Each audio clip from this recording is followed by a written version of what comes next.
Ito na yung Bandit na kulay white.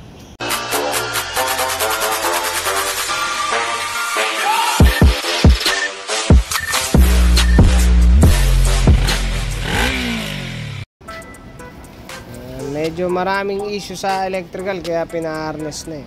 Sama talaga ng electrical. Dibale, susuli naman namin yung harness. Ito, hindi ko na na-videoan kasi medyo busy nga ako. Hindi ko natutukan ng video. Pero yan. Yan na yung bagong setup ng electrical. Yung carb, ulitin ko. Check ko kung anong nangyari kasi parang hindi na naman nagtitino ang andar po siya. Hindi ko alam kung baka di nakakapasok ng maayos yung gas o ano. Check ko na lang yan. Charging. Chinek ko to dati, mukhang okay naman. Pero siyempre, double check. Ilalagay na lang namin na socket na na kagaya doon sa itim na nilalagay namin. Para kung sakaling magsira to, pwede nang diretso i-plug and play yun. Tapos yung mga wire, ito, yung wire dito kailangan makita kasi may dugtong eh. May dugtong, ayan. Kailangan buksan to eh. Pag binuksan yan, tagasin lang yan. Daming leak. Tsaka daming issue sa electrical po. Patapos na yun. Yun na lang, yung sa gilid na lang. Pag natapos yan, saka ako check yung mga bearing kasi parang may issue ako sa bearing. Parang yun yung huli kong na dito. Ang hirap niya maniuin eh. Nagagalit eh. Nagagalit yung motor eh. Parang gusto kong gusto pumarada muna. Gusto kong minto eh.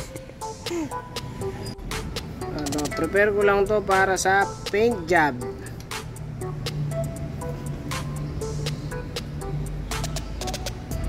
Nabalatan to. So ayan, i-strip pa yan. Yan i-strip no. Nagamitan ng strip sole. Tapos palit ng gasket. Ngayon lang ako lang ganyan ah. Sige. Kusina.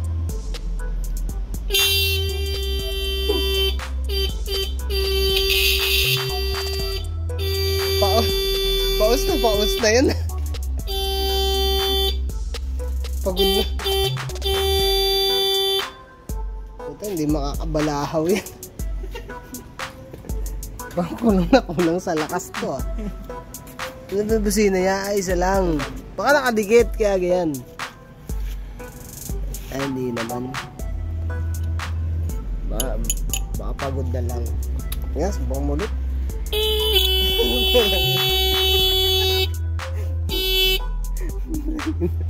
Pagod na.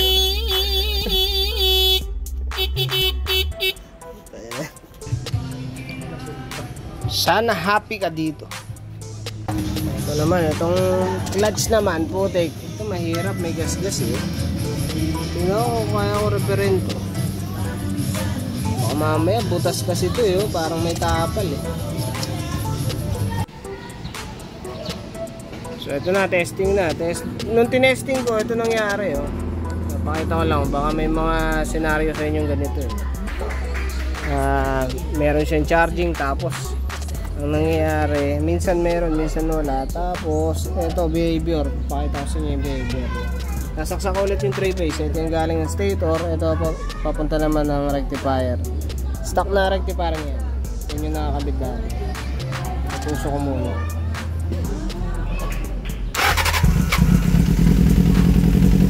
May behavior ha, pagka inugot ko na yung babalik ko.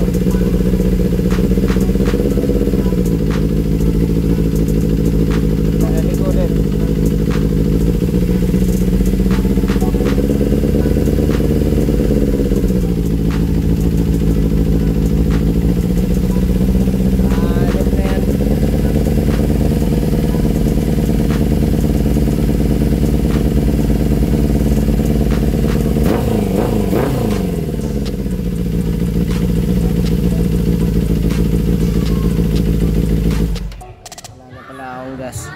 O yun nga no. Pagka inuhugot-hugot nawawala eh. Ay na tumataas eh. Ayun, napundihan pala ako spark plug. Ito nga pala yung mga spark plug. Di pala ako nagpalit dati. Haba nung isa.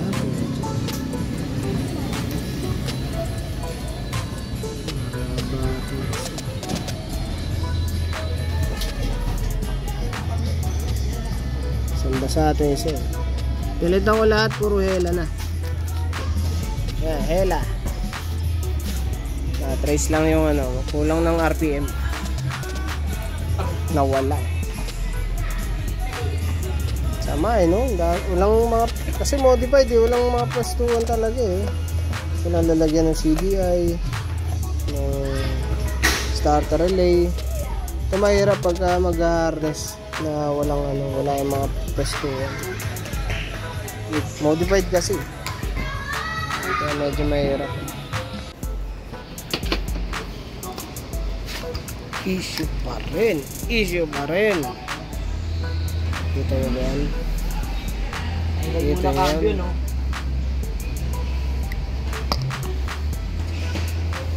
Yan ay oil. So, kita nyo dito. Oil. Yan ay langis, my friend.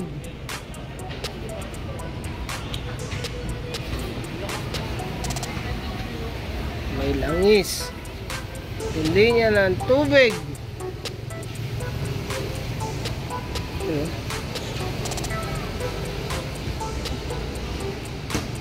Hanip. Ang laki.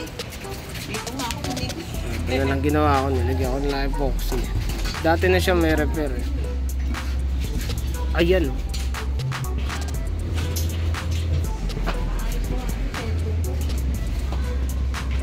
Hindi naman siya nag-leak. Kaya pinapalang ko na lang din. At ito pala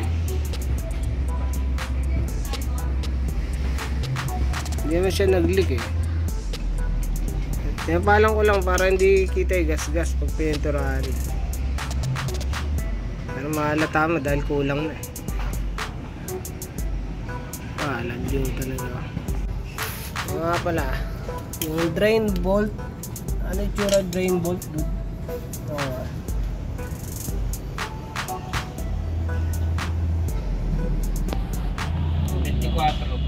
24 to.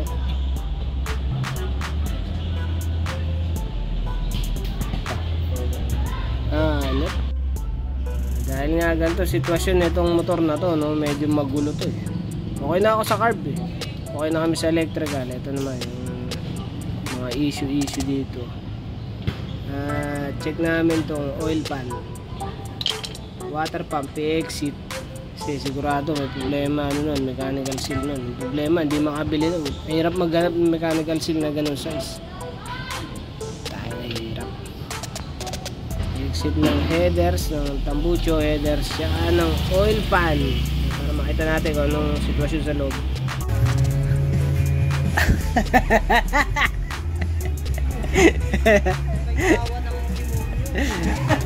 Hindi, natawa ako kasi may sealant. May sealant yung water, ay yung mechanical seal.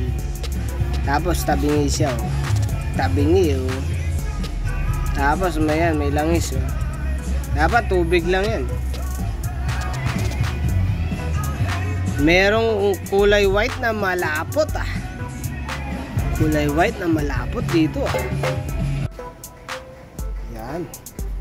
Hindi na halatang pangit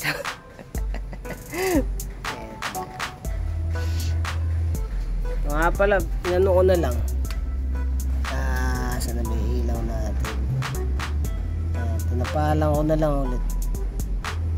Wala tayong makuha pamalit Tsaka yamot na rin yata yung may-ari na itong pagawa. Dahil issue ang putik. Yung pump na lang. Babalik na lang namin yung headers, tsaka yung tambucho. Tapos lalagay ng langis. Tapos antayin namin yung water pump. Sana wala nang issue tong hanip na to.